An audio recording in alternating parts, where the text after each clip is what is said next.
after football. And we've been fortunate enough to have Brandy Winans come in today to join us on the panel. And I actually asked John Hauser, and he said yes. So John's up here on the panel with us as well. And Dave's going to moderate a little bit, but I'm sure Dave's going to have a bit to talk about as well. The more I've gotten to know a lot of the football players and their families, the more I've realized that the game doesn't end when you step off the field. There's a lot of side pieces. You've got the impact of concussions. You've got the impact of no disability benefits and everything else affecting your families. Puts a lot of stress and strain on your family. And only in the recent years have we started to understand a little bit more about these impacts. And I think that that's why we decided to have this short discussion today, with a couple of folks about what it had as an effect on their families and to them directly. And hopefully by doing that, more people come forward and share the stuff. I'm just going to make it real brief. I'm just going to also tell you that we've got, right after this, around 11 o'clock, we'll break. Then at 11 o'clock, we'll have John Hogan come up, Attorney John Hogan, talking about some of the latest stuff on disability, maybe touch briefly anonymously in a few cases that he's been working on, that he's seen settled, and where he thinks a lot of the disability stuff's going.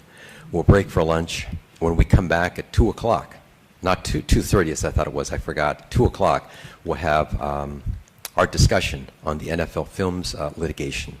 And Ron Mix is going to come in and present first, talking about the settlement offer that the NFL has put on the table. Unfortunately, Dan Gustafson called in and said that they had a family emergency at the last minute. He can't make it, but I think that he did send his PowerPoint presentation to Ron, so Ron's going to go through that. We've also got attorney Mike Cerisi here to debate on the other side, or at least discuss from the other side about why they feel that the settlement offer is not good enough. And with him will be Fred Dreyer, and I think Dan Pastrini is here as well, so we may have Dan also interject with some comments.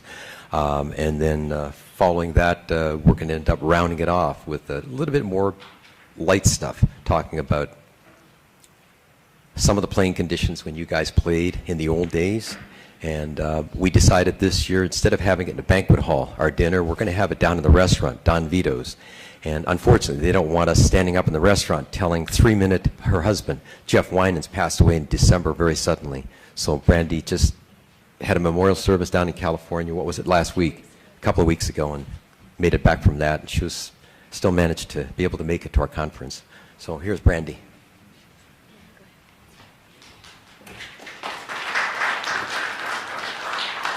I'm not Brandy, but I just wanted to say a couple of words before we bring Brandy up. You know, when players leave the game of football, the ones in the 70s and the 80s, maybe before that, even in the 90s, there really wasn't an exit strategy. Your name was just taken off your locker, and it's just, you didn't exist anymore, and you were considered a pariah, an outcast.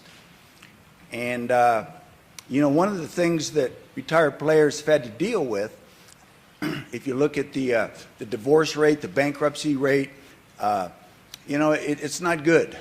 They said 80% of retired players end up divorced or bankrupt 2 years after they left the game. And it's just, it's frightening. And with all the injuries, you know, in the past years, it's been an eye-opener. But what's bringing this to a head, in my opinion, are the concussions. Because once you injure your brain, it's a whole different story. I mean, that really is a life-altering change, and it just gets worse. And retired players have really had no outlet. So, and the wives are you know, a lot of wives don't want to talk about what's happened because it's for a lot of reasons. You know, what it's done to their families, the shame. They look at it as shame. There's no shame. But it's a heavy price players pay. And, you know, I have a lot of respect for the wives because, you know what, it's not an easy road. And so, you know, I just want to thank Brandy and all the other wives. I've been married for 40 years. And you know what? Fortunately, I'm still married and I got a great wife. But you know what? It's not easy. And so I just want to say how much I appreciate all the wives do, because you know what? Without the wives, where would a lot of these players be? Because when you get brain damage, you know, it affects you cognitively, the way you process information, the decisions you make, the way you treat people. It's just mood changes. And then dementia comes in. You start forgetting things. And then it just gets worse and worse and worse. And you think everything's fine, but your wife, in most cases, doesn't understand it. Brandy will tell you how she didn't understand it. Unfortunately, my wife is a psychology major, and she told me 30 years ago, you know, Dave, hey, there's something wrong. You know, you need to do something. Well, 20 years later, that's when I started looking into it.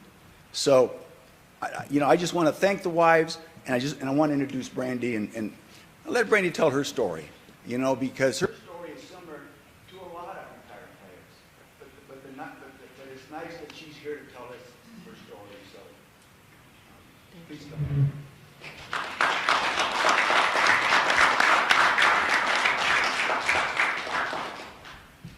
Thank you so much, and I am so excited to be here to be able to share my story and to be able to. I'm glad you guys give me plenty. That I've come to, and I want to thank Dave. I want to thank Robert and all the sponsors who continually are able to put these summits and conferences on, because together we are one, and the more that we can come together, and the more that we can get families back together, or the ones that are divorced, to get them to understand. My job today. Thanks. My job today is to tell you just a short summary of our story, and to tell you why I decided to write The Flip Side of Glory, and then what I hope to accomplish over the next few years, and I'll need your help on that one. First, I want to tell you a little bit about my man, Jeff Winans. I have dyslexia, and like Dave said, we just did his service a few weeks ago, so I want to make sure that my ADD doesn't kick in and I'm all over the place. So I'm going to use some of my notes, so bear with me. But I think Jeff was born to be a professional athlete. At his service a few weeks ago, we had several of his buds and coaches come and speak, and there wasn't one guy that said, I think Jeff was born to be a professional athlete.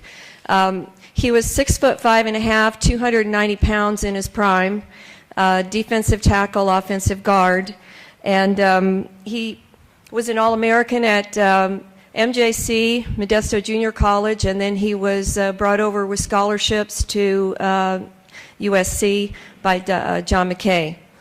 And during that time at USC, he became the second-round draft pick for the Buffalo Bills and played with O.J. and Joe D. and Joe Ferguson and Seymour and the Electric Company. He had some injuries there and was traded over to the Oakland Raiders for a short stint with John Madden. And at that time, Davis and McKay decided that they would send him to a place called Tampa Bay.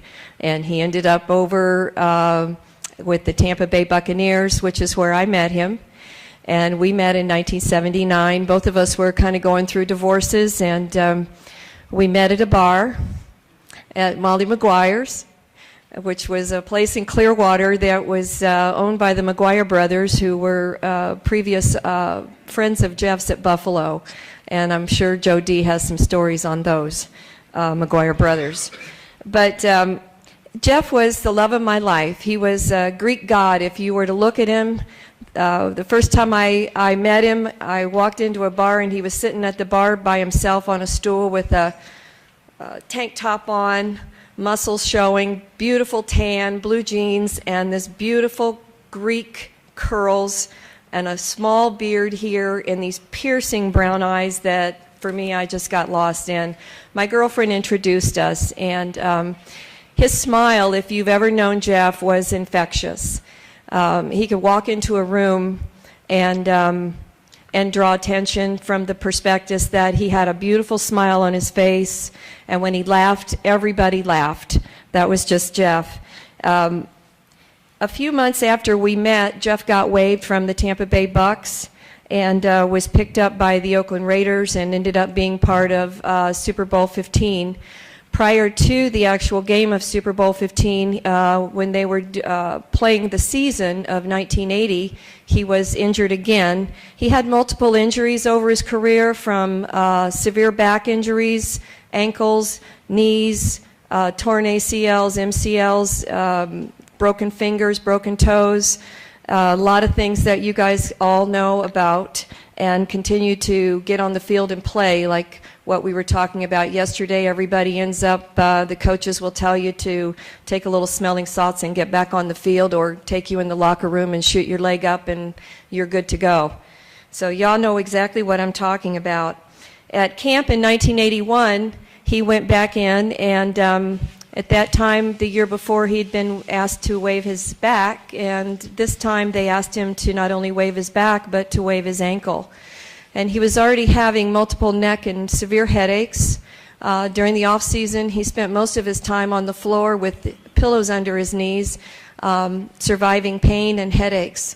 And he was starting to get a lot of numbness in his arms at that time, and he called me up on the phone and he said, they want me to sign a new contract. And I said, well, how do you feel about it? And he said, with a very long pause, he said, for the first time in my life, I'm afraid to go on the field.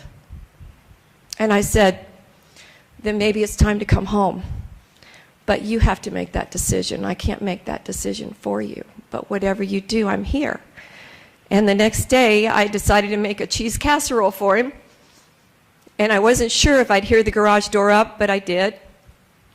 And it was the last time he ever played professional football. We decided at that time to file NFL disability. And in 1981 through 1983, we repeatedly filed. We repeatedly were denied, saying that he could do the quote that I heard so many times at the congressional hearings when I was there, is they could all do sedentary work.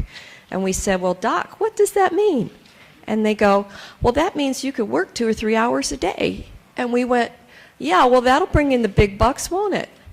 So we kept getting turned down, and at one of the player owners board meetings, which at that time was 3 players and 3 owners, Vince Lombardi Jr., after I'd gotten the transcripts, had said, what was Jeff's real reason for leaving football? We can't seem to make a decision. Was it his ankle or was it his back? Well, duh, it was both. So Gene Upshaw at that time during the transcripts, who had just become head of the Players Union, said, let's end this, let's send him to arbitration. So they contacted us and we decided, Jeff is disabled, I've been the sole support of our family, someday we want to start a family, and let's do it, let's go to arbitration. So we went to arbitration. We ended up with Alan Page, who was with Lundquist and Venom at that time out of Minnesota. The Players Union had given us a guy out of Oakland, a guy by the name of Wayne Hooper, who didn't really know exactly what he was doing. I don't know why the NFL had even hired him. He hadn't even had us apply for the right kind of disability papers. And Alan came down, and we had Sam Cagle, a mediator, and in July of 1984, Sam Cagle said, Jeff is totally and permanently disabled. We thought it was kind of funny because Jeff had written Gene a letter because they had played together at Oakland and had become good buds, and Gene was going to fly in and testify on Jeff's behalf. Well, Gene stiffed him that day, and our attorney out of Oakland said, you know, we don't want to intimidate these guys, so I think you and Alan need to go by yourself. So Alan and Jeff walk in to the arbitrator, to the mediation, and the NFL brings in 6 attorneys. But Alan was brilliant, and we prevailed. And a few months later, we were told that Jeff Sam Cagle deemed Jeff totally and permanently disabled from football. And we were cheering. We thought, we've done it. We've done it. 4 months later, we were moving from one house to another. Now, granted, we hadn't even seen any of the money yet. We had applied for temporary disability, and Alan Page said, you need to apply for temporary and total and permanent at the same time. So we had to wait, they were telling us, through temporary line of duty until total and permanent could happen, which, if any of y'all know, line of duty that time was 60 months. So 4 months later, we're moving from one house to another. We had decided we were going to start trying to have a baby. I herniate my discs and on my job, so I'm laying up at home. Unexpected move. The house we were trying to buy fell through, and we were 3/4 moved into the house, and I used to do a lot of target shooting, and I had bought him a .357 Derringer. He had taken it out. Well, my job required me to travel a lot, and I was gone usually about 2 weeks out of the month. And I was dealing with a lot of things with Jeff at that time, with a lot of emotional distress and depression. But he grabbed the jeans out of the closet. He had borrowed 2 shells from a friend of his and loaded it unbeknownst to me, and didn't even know it was in the jeans, home by himself, and he grabbed the jeans out of the closet, got down into the foyer, and the gun fell and discharged. The armor piercing hit the knee, just below the right knee. The bone hit and took the leg out. He goes down and realizes that he's bleeding to death, and he calls 911. The reason I'm telling you this story about the gunshot accident is because I'm paralleling the differences of what happened after that with the NFL. Jeff wasn't expected to live. The tragedy of all of it, I wasn't sure when I got to the house that he hadn't tried to commit suicide, but we had been doing so well the last year and planning to have a baby. I knew that wasn't the case, and it wasn't. By the time he got to the hospital, he wasn't expected to make it. He'd pretty much bled out, and everything was shutting down. Every year when you get deemed disabled from the NFL, as you know, you have to go to a neutral physician's physical. Well, the leg, he ended up in the hospital all of my pregnancy. The blessing was 3 days later I found out I was pregnant with Travis, our only son. So from a negative comes a positive.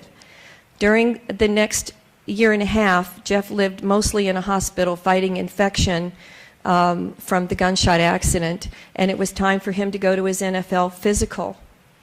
At that time, I called Mickey Yaris and told her, and of course it was on all the newspapers. At the time of the accident, I'm going to regress 1 minute,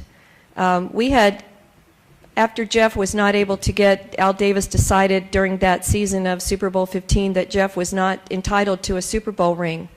So we had filed a $12.5 million lawsuit with the NFL and the Oakland Raiders.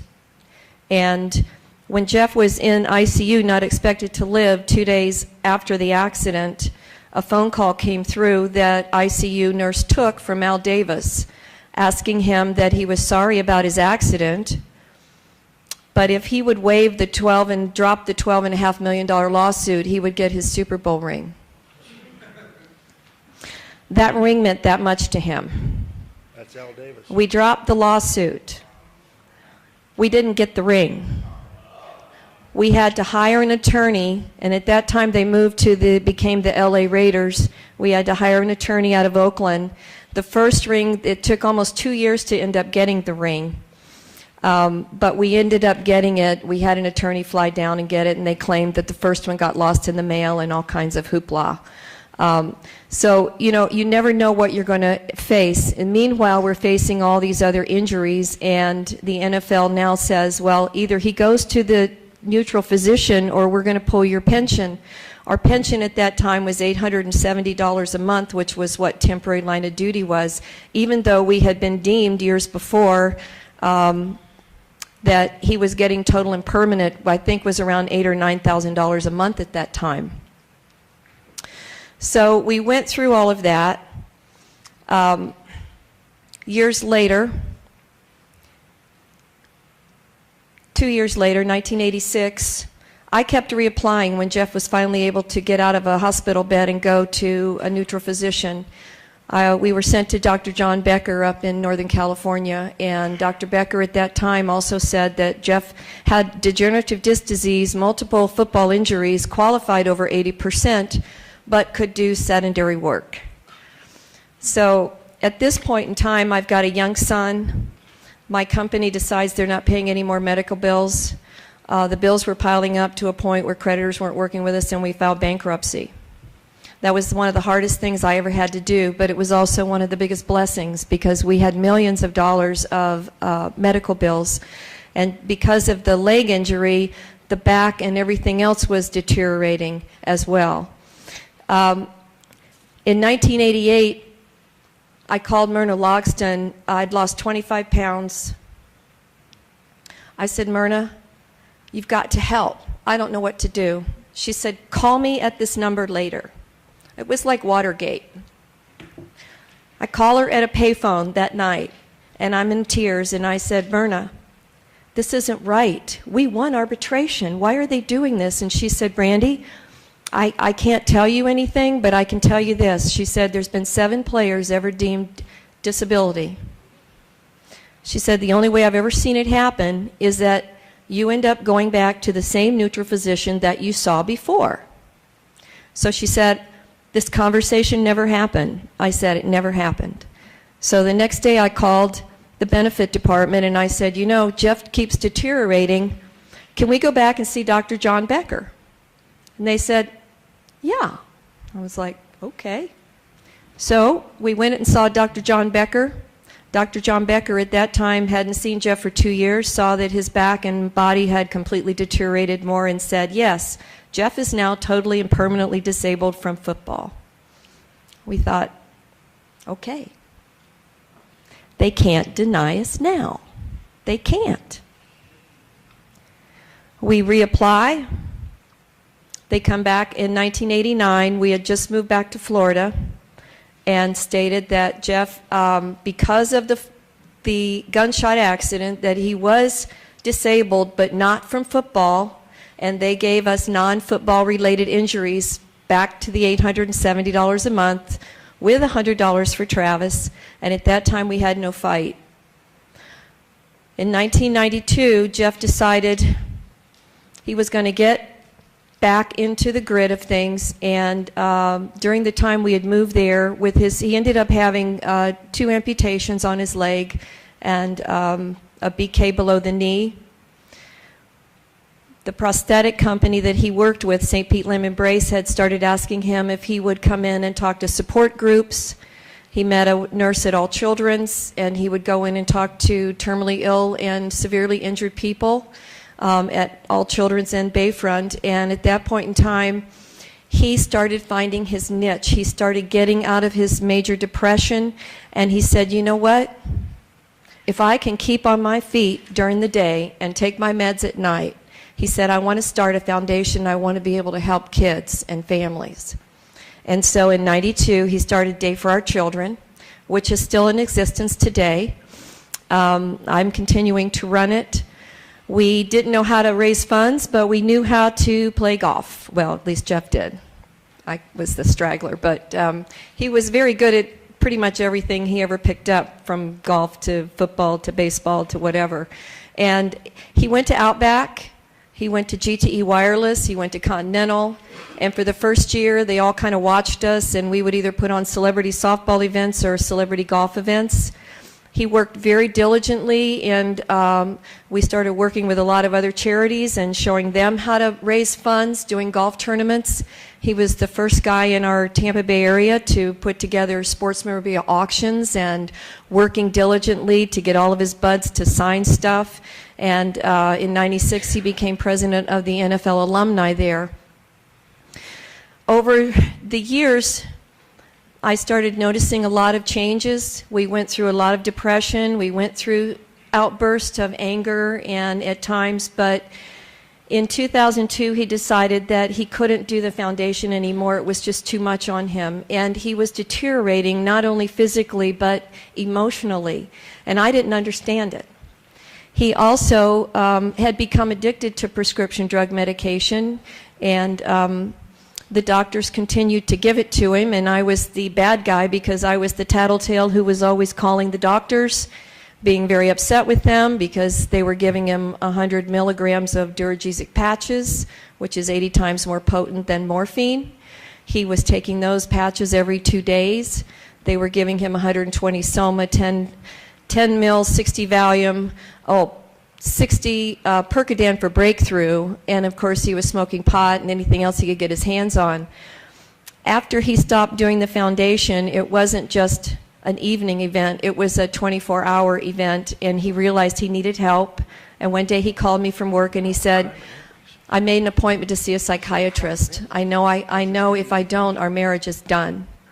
And I said, okay. I was real proud of him. He saw a forensic psychiatrist who then diagnosed him with manic depression, bipolar, and borderline personality disorder. And they put him on lithium, and they put him on Wellbutrin XL, and she didn't know that he was also combining all the other meds from the other doctors. Of course, he got really good at looking you in the face and lying. Oh no, everybody knows everything. Really? So one day I ended up calling one of his doctors, and we ended up having a nightmare from hell event, and then I became the bad guy, and the anger management and the lies and I wasn't his favorite person anymore. It escalated until 2005. We separated the end of 2005. I had no idea. I thought Jeff had prescription drug addiction. I thought that was the demise. I knew he had physical injuries. I knew all that. But I could not compete with the medication. I could not compete with the drugs, and I could not compete with the outbursts of anger and the breaking things and throwing things and walking around on eggshells. Our son and I ended up walking around on eggshells, but yet we both loved him. He will always be the love of my life, and Travis worshiped him, and knowing everything that his father had been through made him love his father even more. He was also a star athlete playing basketball, and then eventually came out to California playing football. At that point in time, I decided, for years I'd been trying to get Jeff to write The Flip Side of Glory. We had had a newspaper article done when we lived in Modesto, and the title from the reporter was The Flip Side of Glory, Jeff Winans. And I had told him for years, honey, you need to write this book, because after he stopped doing the foundation, I bought him a laptop. I said, you know, this will give you something to do, and you can get all this stuff vented. And he would try really, really hard, and he couldn't do it. He ended up throwing the laptop against the wall one night and said, "Fuck it, you know, I'm done. I'm done. I can't do this. I don't want to live anymore." And through these bouts, it ended with separation. I started deciding I had the courage then, because I didn't have the courage to do it before. And I'm stating that to you wives and men. I didn't have the courage to do it before because we were the protectors of our family. We wanted to give our husbands dignity when they walked out the door. We kept everything when the shoulder pads and the helmets come off. We kept it behind closed doors. We maybe talked to a few of our girlfriends who thought we were crazy for staying with our men. And the hardest part of what would I do if I left, what would happen to Jeff? What would happen to him? If something happened to him, I couldn't stand the thought that maybe I had been the cause of that. And you go through all these things, trying to protect them and trying to get them to get help. Jeff's medication had lasted 1.5 years, and then it escalated worse. And one night he tried to kill me in the car. And then it kept getting worse and worse, and I started becoming afraid of him. In 2007, I'm channel surfing at my girlfriend's house in May, and I don't have HBO at my house. I can't afford it. I'm channel surfing, and I run across an HBO special of Bryant Gumbel's Real Sports, and he's talking to a young man named Chris Nowinski. And Chris is talking about a book that he wrote called Head Games. And I know God took me there that night. I'm listening to Chris, and I'm hearing every symptom and sign of Jeff. and he's listing them, and the tears are rolling down my face, and I get this god-awful knot in my stomach, and I went, oh my God. That's Jeff, that's Jeff, that's Jeff, that's Jeff, that's Jeff. And the Holy Spirit came all over me, and I thought, was that the demise of my marriage? Was it prescription drugs? Was it a combination? And I said, God, if I'm supposed to get involved in this, give me a sign. I went on the internet that night. I couldn't get through to HBO Real Sports to find Chris. He had told the story of playing football for 4 years at Harvard and didn't go to the pros but ended up with WWE as Chris Harvard. So I found him, and I also found the company that he was working for, and I Googled him, wrote him an email, and within 24 hours Chris emailed me back. We set a time for a conference call the following Monday. This was like a Saturday night. That morning I'm watching Good Morning America, and I see Joe D. and Ditka, and they're talking about the congressional hearings coming up in June. And up until that time, I thought the flip side of glory was the Jeff and Brandy Winan story. I had no idea that there was going to be congressional hearings about pre-93ers dealing with pensions, dealing with disability issues. And I thought, my God, we have fought all these years over this. And I'm going to back up 1 minute. In 93, the collective bargaining came out, and in 95, I saw the benefit book, and I reapplied then for the degenerative disc category, which took another 2.5 years for us to get. So at that point, 1,600, 3,250, 4,000 looked a lot better than 1,600, but they put us through the ringer for another 2.5 years in order to get it. Going back to the Chris Nowinski situation, I knew then I was going to the congressional hearings. He told me to contact Linda Sanchez's office, and I said, I need to give written testimony on what the families and the spouses go through, what the kids and the families are going through. I said, nobody talks about that. And he said, you've got to come. I went up to the DICA hearings, the press conference that morning before the hearings, and I was in absolute shock. I was meeting Brian and Autumn DeMarco. I was meeting Gina and Brent Boyd. I was meeting Sandy Unitas. I was meeting several other wives. I sat with Brian's wife, Autumn, and I sat with Gina Boyd as we squeezed each other's hands. The tears ran down our face as Garrett Webster, Brian DeMarco got up talking about his injuries, trying to fight for disability. Garrett Webster got up and talked about his dad, Mike Webster, and how it was so bad for his dad because none of them could, Jeff always had trouble sleeping, that Mike used to have Garrett taser him unconscious so he could sleep. And the stories that I heard that day made me realize that I needed to go home and I needed to rewrite this whole book because it was about all of us. It was about everybody going through the same thing we were going through, and that unless we come together, there will be no changes. And I went back and rewrote the whole book, and I sent it to Jeff. At that time, we had always stayed friends. We talked every week almost. Our son had made the move out to stay with him for a few years, and so I felt like there was a safe haven there for him until he moved back in 2010. Jeff it got him in with some coaches at a junior college there, and Travis also tried his hand at playing football and wanted to follow in his dad's footsteps, although the basketball star in him, he didn't know how to fall or anything else. He got several injuries and realized that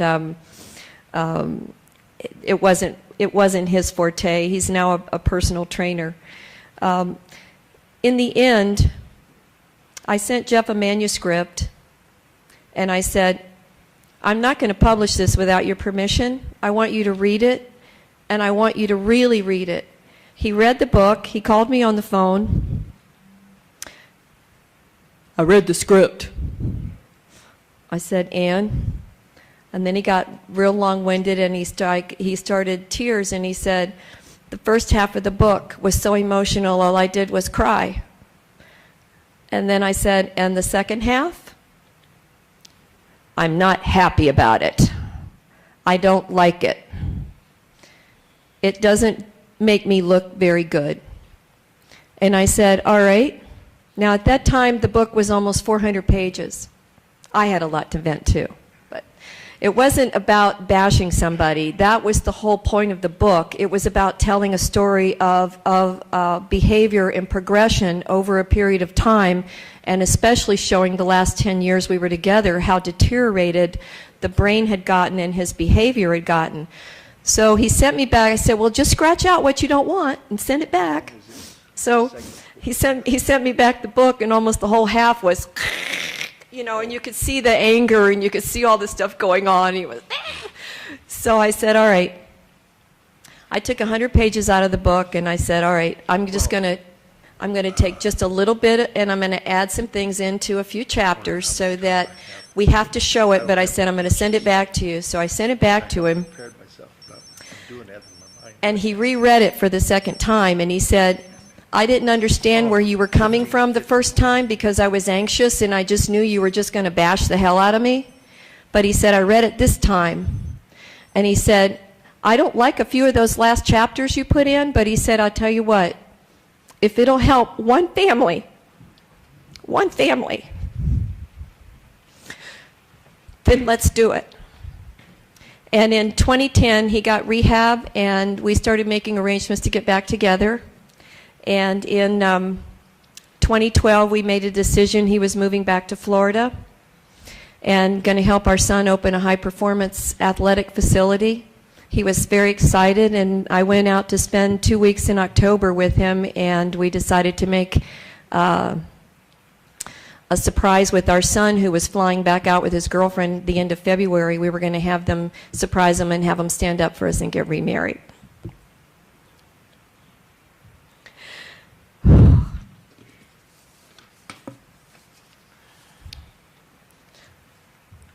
As a family, as people,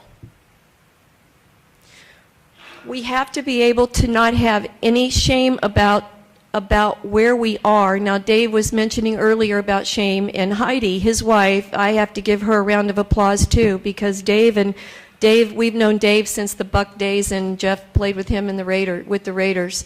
The wives, I really want to reach out to you, because what I want to accomplish next is I want to put a national directory together. I want to put an 800 number together, a support group and directory that we can do nationwide, that if somebody needs help, they can pick up a phone, they can get immediate help, they can physically, emotionally talk to somebody on that phone immediately. It's not going to happen overnight, but the more we come together as a family, the more that we can get the word out. Look where we've come already since 2007. Yes, we have a lot more to do, but we can't do it by ourselves. And I want to reach out to the wives, because every one of you in this room has a story to tell, men and women. But the women are the infrastructure of the family. And, you know, we're wired. You guys have little boxes. We have wires. There's a funny story that I saw about men's brains and women's brains, but we are built different. We are different. And we're here to help, not control your life, not do all these things that, you know, you feel like we're trying to take over your life. That's not the point. It's because we love you, and we care about you, and we want only the best for you.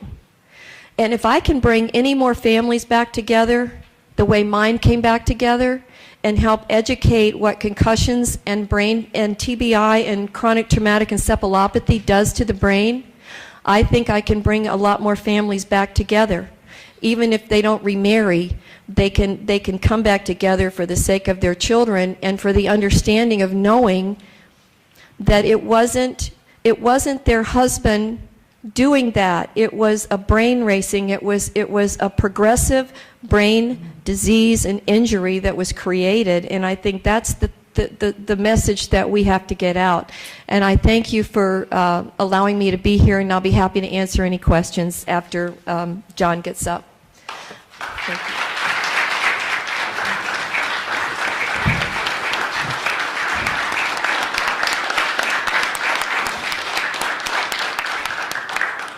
I hope everybody will get a chance to get a copy of Brandy's book. It's going to be a great read. With that, we've got John Hauser up here, and many of you know that John played a lot of years in the NFL many years back, and I'll tell a quick, short little story. We had our banquet last year at our last conference, and Conrad Dobler managed to make it out to that last one.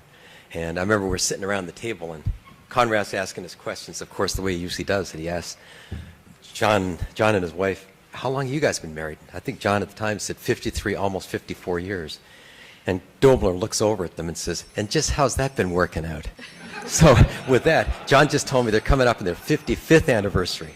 And John's going to talk about how they've managed to, how these guys have managed to stay together. How's that been working out? Let's start off here. How many husband and wives are here right now? Husband and wife. How long have you been married? 44? 44. Husband and wives over here? Sandusky. It will be 54 in August. 54? From my neighborhood. 24. Pikers. Oh, okay. That's great. That's great. Yeah, Bob Seaman? Oh, secret? Yes, sir. 45. Good for you, Bob. Good for you, Bob. All right. It's been a bed of roses, hasn't it, Bob? All the time. Okay. I can tell you this right now that you have to know a little bit of our background, my wife and mine, is that I was born and raised in Oklahoma. My mother died when I was 12. My dad tried to raise me and my sister. He decided to get married again, and that didn't work out, and he got married again. That didn't work out. They got married. I asked his dad, I said, Dad, you've been married 5 times. How come you got married so often? He says, I thought I'd keep doing it till I got it right. Okay, so that's kind of a family background. But my dad did one thing for me, and that he enrolled me into a wonderful school called the Boys Republic in Chino, California. Boys Republic was organized and established in 1907 by a lady by the name of Margaret Fowler. Enough for that, but you've heard of Father Flanagan's Boys Town? They have a boy government there. Father Flanagan... Well, I need to raise this thing here. Okay, I'm sorry. Anyhow, they established they copied their boy government after the Boys Republic. And I got my good schooling and learned the gridiron at the Boys Republic, and I got a scholarship to the University of Redlands, and that's where I met my wife, future wife. What's this? All right, is that better? Fast forward is that my coaches at the University of Redlands asked the Dallas Cowboys if they were interested in having a local boy try out. You see, the Los Angeles Rams had their summer training camp at the University of Redlands. So the Rams said, oh, well, we might as well, let's make the local college happy and take it on their boy here, and we need cannon fodder anyway. So anyhow, I was a walk-on free agent, and I made it. And from there, the next year, during that time, my wife, Allison, and I had a long-distance romance, you might say. And in September the 28th, 1958, I had a first league football game in the Coliseum with the Cleveland Browns. In the closing seconds of the game, we were tied 27-27, and Otto Graham marched them down the field and got to the 20-yard line enter Lo the Togroza, and that was the end of the game, 30-27. I run off the field. You're trying to say, well, what's the significance of this? Run off the field, took a shower real fast, got in a cab, went to the LAX, Los Angeles airport, met my wife, my future wife, and her father and her mother, and he took her hand and laid it in my hand, and he said, take care of her. And then he looked at her and he says, honey, you can come home anytime you want to visit.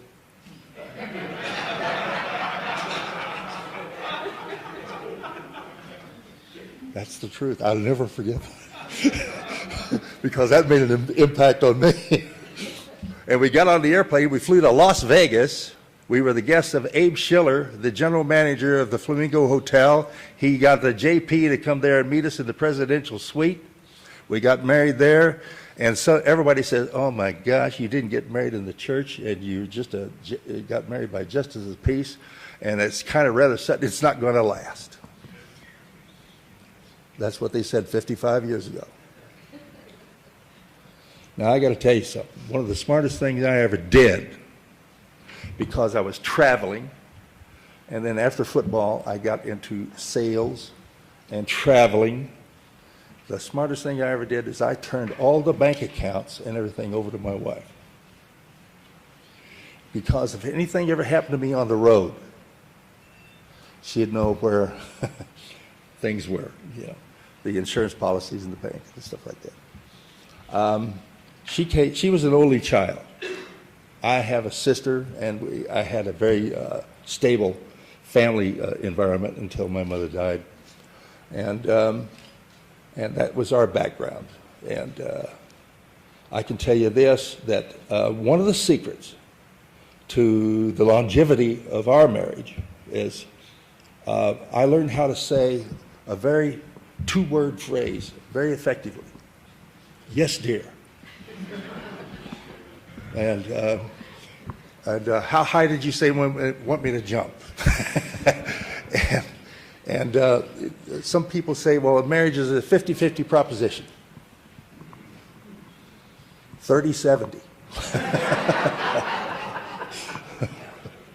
If that much. And because I was on the road for so much, she gave me a great deal of support. One of the things that I had to do was reinvent myself when I finally decided to retire from professional football. And this is where my wife, again, played an important part. And that is, I said, honey, what am I going to do now? All I know how to do is play football. She says, well, we're going to go to the library. What are we going to do at the library? We're going to go check out a couple of books on how to write a resume. I got to tell you something. One of the things that we're talking about, the hotline to help young people, one of the things I think that we can look at also is that if we ever get our act together and we decide to provide these services to retired guys, is the football players that are finishing their professional career, and they're going to sit back and say, honey, what am I going to do now? And we ought to be able to design a program to help them to make that transition. And that's the way we're going to get more support for our organization here, I think. And to show them there's certain ways that you have to, things that you have to do to get your act together for writing a resume, presenting yourself as professionally as possible to a interviewer, a job interviewer, and how to put down on paper your skills and abilities and how it might apply to a job. And I went to work for a major corporation. And I want to tell you something. Corporation life is Very interesting, very interesting. The company was international. It's Owens Corning Fiberglass Corporation. And I was there for 17 years. And I went from a dog face, a line salesman, all the way up to a branch and district manager. And started out as a line salesman in Los Angeles. I won the Sales Builders Club 3 times in 5 years. And that was a little honor that they give people, the top 5% in the company as for field sales.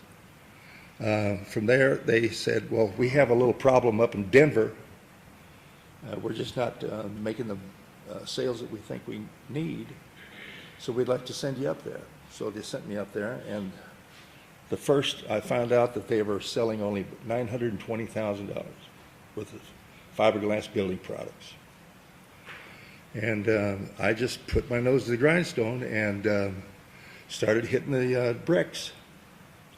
And 9 years later, we built that branch from $920,000 with one man to 5 salesmen, 3 administrative help, to $46.3 million. So that was a pretty good increase, and at the same time won the highest honor in the company, which was Branch Manager of the Year and Branch of the Year. And all this I couldn't have done by myself. My wife is at home taking care of the children and taking care of the home and wondering if I'm all right on the road. And when I finally got some sales support, other salesmen, I didn't have to spend that much time. But then I had become more involved in construction organizations like the Home Builders Association and the architectural CRA. I forget the acronym, what they call it now, but I was very much involved in that.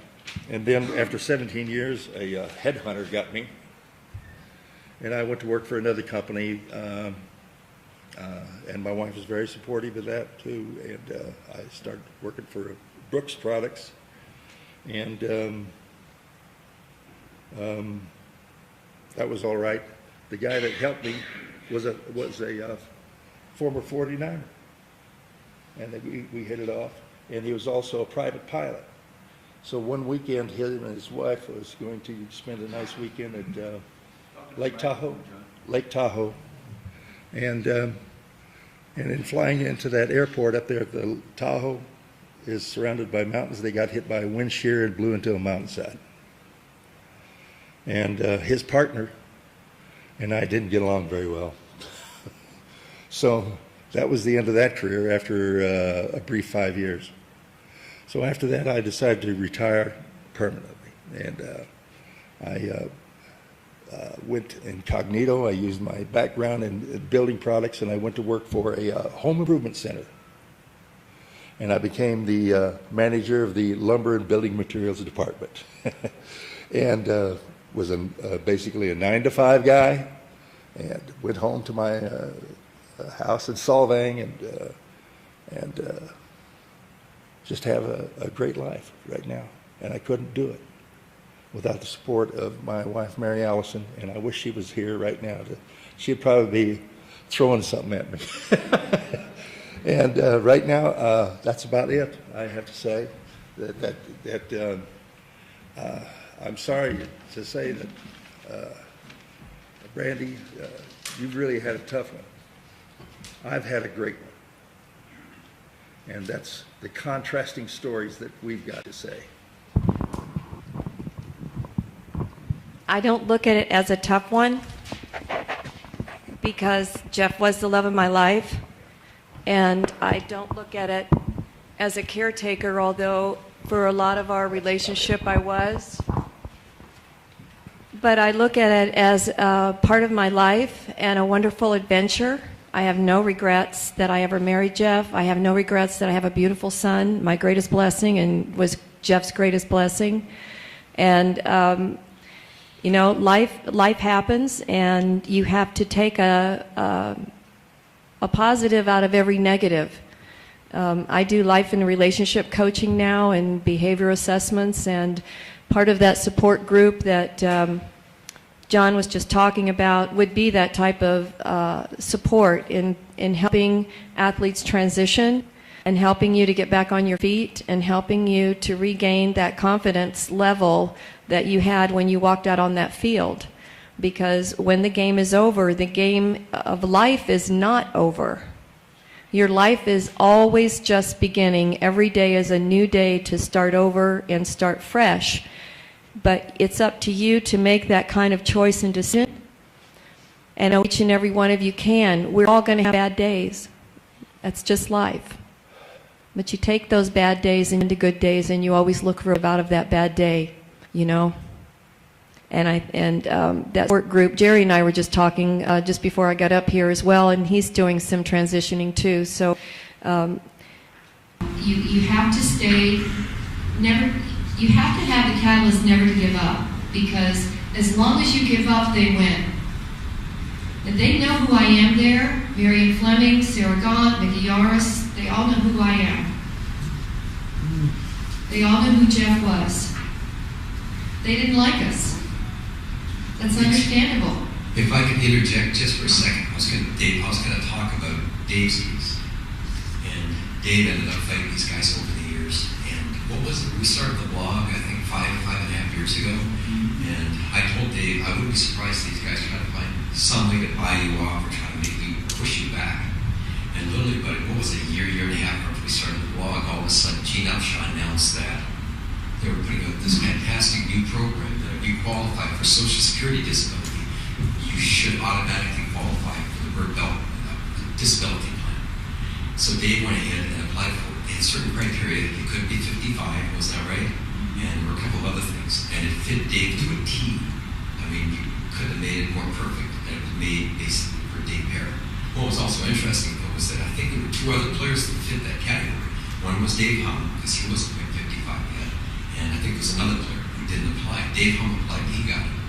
And literally a month or two later, Dave gets an authorization. And they all say, congratulations, you now have, was it partial? Is it partial? It's football inactive. Football inactive.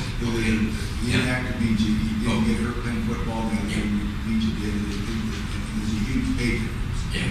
So anyway, what happened though was Dave was expecting, gee, I got turned down back in '94, it should be retroactive. Well, what we didn't know was that apparently Gene Upshaw and Harold Henderson from the NFL had done a little side deal in the back and signed a little extra note that said, you can't get retroactive on this. So I think Dave got a check for 3 months worth of payments. We sat down, we did the math, and each check was $300 and something short. And we went, what the heck is this $300 and something a month? So Dave ended up calling that, was it Mickey Yaris Davis, and said, why are you taking $300 and something a month off my check? And she said, you don't remember? Way back when you signed this policy so that your spouse, Heidi, could get 100% of your benefits after you die. So we started blogging about it in Dave's post, and we said, well, if it's a policy, where's a copy of the policy? We kept bugging them and asking them, where's the policy? You do know we have an insurance policy. You have to send someone a copy. That's the way it works. We ended up getting nothing from the NFL or the Bird Belt plan or the NFLPA. Nobody would help us. We ultimately called and wrote to the insurance commissioner of Washington State, New York, Florida, I don't know how many states. Nobody knew what the hell was going on. And to this day, Dave still has no copy of the so-called insurance policy guaranteed that his wife was going to get his full benefits. If we had inquired and known that this was an insurance policy for her benefits after he died, Heidi would never have known about it. So when Dave passed away, she would get this benefit. And that's going on with all of the spouses. Check what you're getting for your benefits. See if you signed off on it. See if they've actually given you this benefit. Make sure your spouse knows about it. Make sure it's in your will. I'm just kind of cautioning everybody to read everything you get. And that's a true story. And furthermore, if indeed you do have it, have them put it in writing. Because if it's not in writing, it didn't happen. If they say something, so, you know, as many as insurance commissioners that we talked to, I think there was 11 of them,